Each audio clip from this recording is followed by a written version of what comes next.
চিত্ৰশিল্পী কবি ৱাহিদা আহমেদৰ নৱতম কাব্যগ্ৰন্থ ১০০-১ উন্মোচন কৰা হয়।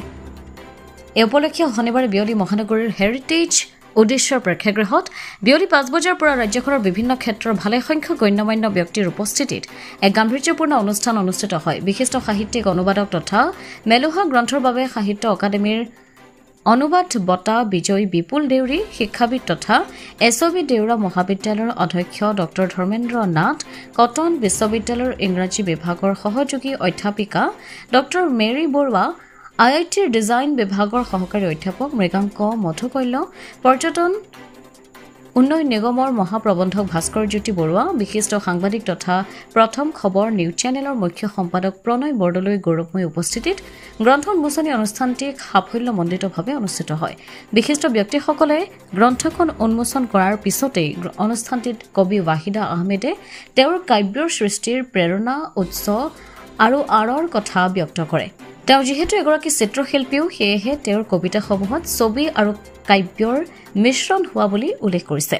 ছফি ইছলাম অৰ্থাৎ যিয়ে সদায় এক কৰা আৰু আকোৱালি লোৱাৰ কথা কয়, সেই দৰ্শনৰ প্ৰভাৱ ফুটি উঠা বুলি উল্লেখ কৰি তেওঁৰ কবিতাসমূহ আচলতে কাব্যসুলভ কথা-বাৰ্তা বা একো-একোটা খণ্ডৰ পুথি বুলিলে মন্তব্য কৰা পৰিলক্ষিত হয়।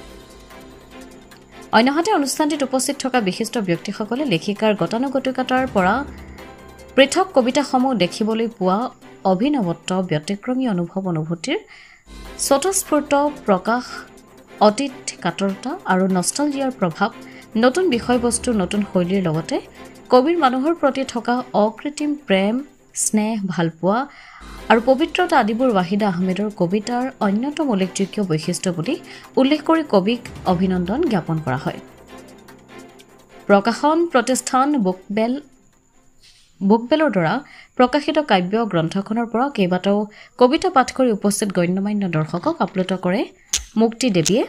উল্লেখযোগ্য যে কবিতা পুথিখন অনতিপলমে এমাজনত উপলব্ধ হ'ব বুলি প্ৰকাশন প্ৰতিষ্ঠানৰ পৰা অৱগত কৰা হৈছে।